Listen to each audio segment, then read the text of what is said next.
la plus grande concentration de cols mythiques au monde. Et comme chaque année, il faut les déneiger afin de permettre aux milliers d'automobilistes, motards et cyclistes de gravir ces routes mythiques qui relient les différentes vallées des Alpes entre elles. Le col du Glandon, perché à 2000 mètres d'altitude, est dominé comme chaque année par une corniche de plus de 3 mètres de haut, qu'il faut miner pour ouvrir la route en toute sécurité. Une étape essentielle pour que les équipes du département puissent par la suite déneiger les derniers lacets de la route en toute sécurité. Alors, ce chantier est réalisé suivant une procédure qui émane de l'ANENA Sémagrève, c'est-à-dire le minage d'une corniche. Aujourd'hui, le minage de la corniche, comment ça se passe? On mesure sa hauteur qui va définir tout simplement son recul. C'est-à-dire, pour forer les trous, nous allons prendre une certaine distance de recul et nous allons écarter, je dirais, de trou en trou sur la distance verticale par l'horizontale. Alors aujourd'hui, dans chaque trou, il y aura 6 kg d'explosifs. Donc aujourd'hui, on est sur une corniche qui représente 100 trous. Donc on va être pas loin donc, de 600 kg d'explosifs posés pour réussir ce tir. Cette année, au vu des conditions d'enneigement impressionnantes, la corniche est beaucoup plus épaisse que les saisons précédentes, ce qui rend le travail du minage plus complexe. Alors oui, si on peut comparer, je dirais elle est déjà beaucoup plus épaisse. Elle est surtout beaucoup plus dense.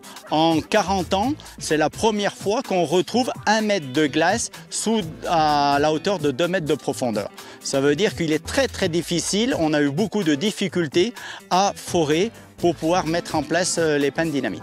Nous faisons les trous par du battage, c'est-à-dire qu'on bat des tubes au sol pour essayer de faire une ouverture et pouvoir y glisser naturellement les pannes explosifs à l'intérieur. Donc la difficulté, c'est cette densité.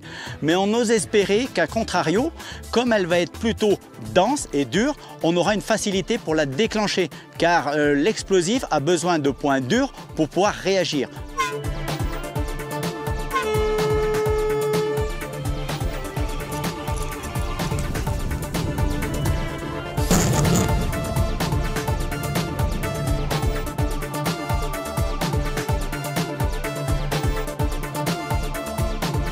Pour l'occasion, le nivologue Alain Duclos était présent afin d'analyser le manteau neigeux ainsi que la corniche.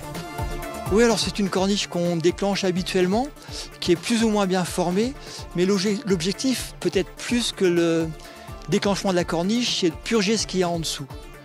Donc ce qu'on cherche à faire, c'est mobiliser cette grosse masse de neige qui est en haut, pour que, en étant déclenché, ça vienne surcharger ce qui est en dessous.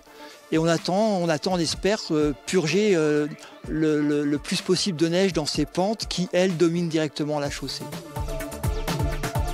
Il revient sur les conditions de neige très abondantes en cette fin de saison d'hiver et les contraintes que cela implique pour les équipes du déneigement.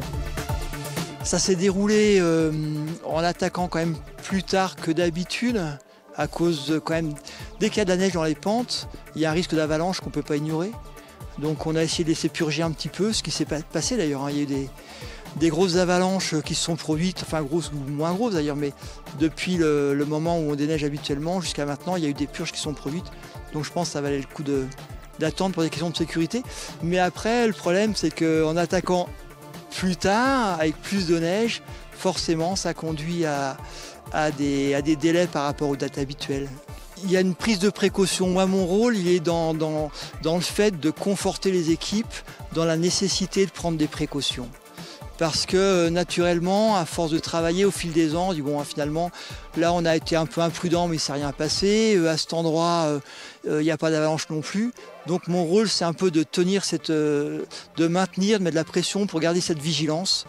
Parce que l'avalanche est en général inattendue.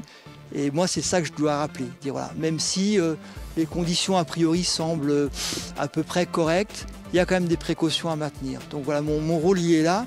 Et les maintenir dans un cadre raisonnable. C'est-à-dire surtout pas empêcher les gens de travailler, surtout pas être trop péremptoire aussi. C'est-à-dire que ce que j'essaie d'entretenir, c'est de travailler en concertation et en confiance avec les gens qui sont sur le terrain et avec les décideurs du conseil départemental. C'est-à-dire que les précautions, les décisions doivent être prises en équipe. C'est vraiment la stratégie que j'essaie de d'instaurer. L'ouverture du col du Glandon est prévue début juin.